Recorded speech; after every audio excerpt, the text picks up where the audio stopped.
Yeah, today, March 1st, 2025. Y'all gotta stop capping on me, man.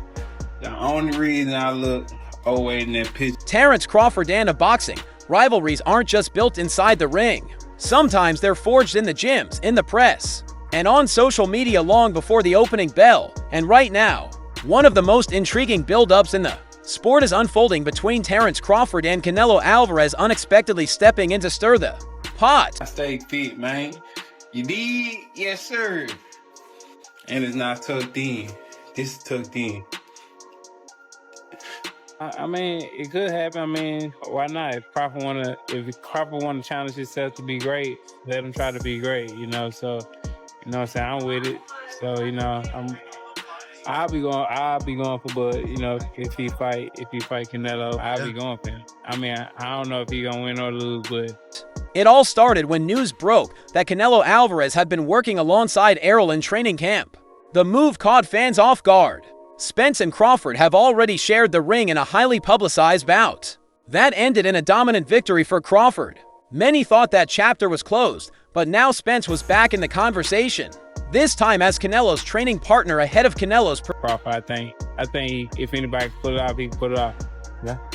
He's chasing greatness, so why not? Canelo came up to 175 and all that and fought Kovalev and fought the other guy too. So I mean, if he can do it, and he started at 147.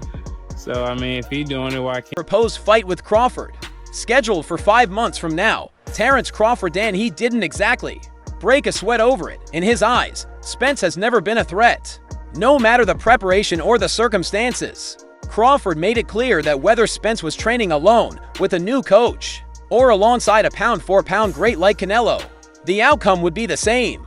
He'd already dismantled Spence once, and in Crawford's mind, there was nothing Spence could offer that would change the narrative. Still, the move by Canelo raised eyebrows. Was this strategic? Was Canelo simply sharpening his tools by working with another elite fighter, or was there an underlying message being sent? Is there ever a possibility where you would rematch Errol Spence? Or is he in a position where he needs to win again before that makes sense for you? The possibility is there. Spence later addressed it himself, explaining that the decision to work with Canelo wasn't about building a secret weapon against Crawford. Instead, he described it as putting in a combined effort with another of Crawford's past opponents to help Canelo prepare. It was, in Spence's words, a way to increase Canelo's chances of getting the win when September rolled around. Interestingly, Crawford didn't initially take much issue with this partnership. To him, for his title, I'm fighting for a title, and there's a possibility. He win his fight, God willing. I win my fight, God willing. And there's your possibility right there. It was just another storyline in the endless pre-fight theater that boxing thrives on. But what changed everything? What really lit the fire under Crawford was something Canelo Alvarez said after the training sessions wrapped up. In a media interaction, Canelo went beyond talking about preparation and strategy. He decided to question the very foundation of Crawford's legacy, his undefeated record.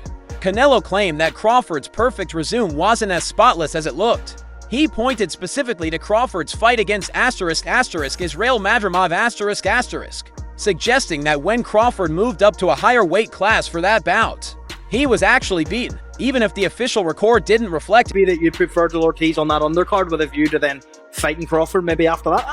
That's a great idea. You're a promoter now. You're a matchmaker. Let's go. Yeah, I love it. I love it. Look, having these types of fights on one night is just great for boxing. That's it. So imagine that. Wow. Canelo implied that the decision had been controversial and hinted that Crawford got the benefit of the doubt that night. This wasn't just casual trash talk. It was a direct shot at Crawford's credibility, a challenge to the narrative that he's untouchable in the ring. And for a fighter like Crawford, who prides himself on being a complete, technically flawless champion, those words were fighting fuel. Canelo didn't stop there. He added that if Crawford thought moving up against Madrimov was tough, he should expect a bigger punishment this time. That statement transformed the build-up from mild competitive banter into a heated personal rivalry. It wasn't just about two elite fighters meeting in September anymore. I believe maybe that you'd prefer Ortiz on that undercard with a view to then fighting Crawford maybe after that? Ah, that's a great idea. You're a promoter now. You're a matchmaker. Let's go. Yeah, I love it. I love it. Look, having these types of fights on one night is just great for boxing. That's it. So imagine that. Wow. It was about legacy, respect, and the right to call yourself the best. For Crawford, those comments crossed a line. The Madrimov fight had been a challenge, but Crawford believed he had done enough to win and prove he could carry his skill set into higher weight divisions. To hear Canelo, a man known for conquering multiple divisions himself, undermine that accomplishment was more than just a jab. It was an insult to his body of work. Virgil, I mean, it'll be the Super Bowl of boxing. If you are waiting around on that, who is it that you're going to match him with? I don't know. I have to literally go back to the office and just figure it out. So, yeah, Virgil winning here in Riyadh was huge against Madrimov. And so, Crawford fired back. He didn't mince words when talking about the upcoming clash, making it crystal clear that he saw no difference between fighting Errol Spence and fighting Canelo Alvarez. In Crawford's view, both men would suffer the same fate. The styles might differ, the strategies might change, but the result would be identical, a decisive Crawford victory. This war of words is now adding layers to an already high-stakes matchup. On one side, you have Canelo, a global super Beast. Wow, the beast. I truly feel that Virgil now is on a different level. Final one from me. What did you say to Eddie Hearn in the aftermath of that win tonight? No, good, just, good fight. That's it. I mean, I think I'm 0-20 now, so... Or no, Eddie's 0-20. I think he's 0-4 or 5 with me, so it's okay. We're just chipping away. We're gonna have losses too. We're gonna have wins too. But I think tonight, star, a multi-division champion, and arguably the biggest draw in boxing today. On the other, you have Crawford, a fighter many consider the most technically complete boxer of his generation, unbeaten and confident to the point of being called cocky. Both men have reputations to protect, and both now have a personal score to settle. The Spence factor only adds to the intrigue. Crawford's dismantling of Spence was one of the most dominant performances in recent boxing history. For Spence to now be in is that both fighters came out good. Everything's good. Virgil won. Great fights. Great night for boxing. This is the final one. You spoke to me the other day. You said that Virgil's first fight, he said to Jerry Jones, he's going to sell it out. Yeah. Do you think it's a reality? Absolutely. Canelo's corner, even as a training partner rather than an official coach, brings a psychological twist to the build-up. It's as if Canelo is absorbing first-hand knowledge from someone who's been in the ring, with Crawford hoping to decode the puzzle that no one has solved from the outside looking in. Fans are split. Some see Canelo's partnership with Spence as a brilliant tactical move. After all, why not gather insight from a man who's... Okay. Hey, John, I don't have much time left with you, so I appreciate the time that I've gotten with you. I'm curious to get your insight on a fight coming up between Terence Crawford and Canelo in September. Crawford's moving up a few weight classes to meet Canelo. Just your insight. How does Crawford cross that bridge? How does he nullify the weight difference and get a win against Canelo? I don't know, on the distance, or at least shared meaningful rounds with your next opponent. Others view it as an unnecessary storyline, a sign that Canelo is overthinking the challenge ahead.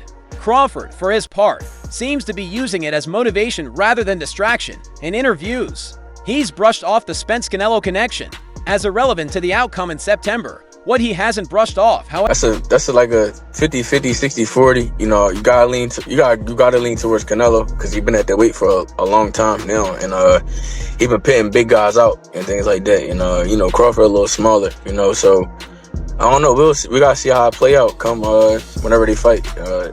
When they supposed to fight, September or something like that.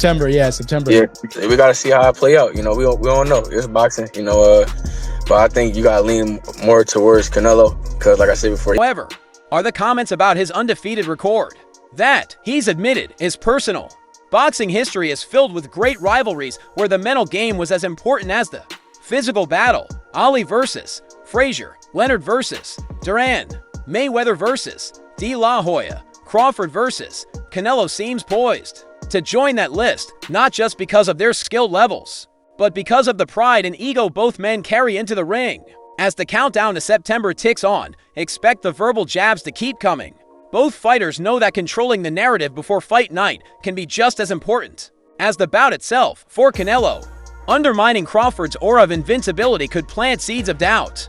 For Crawford, proving Canelo wrong, and doing so in dominant fashion, would solidify his place in boxing's pantheon. One thing is certain, the trainer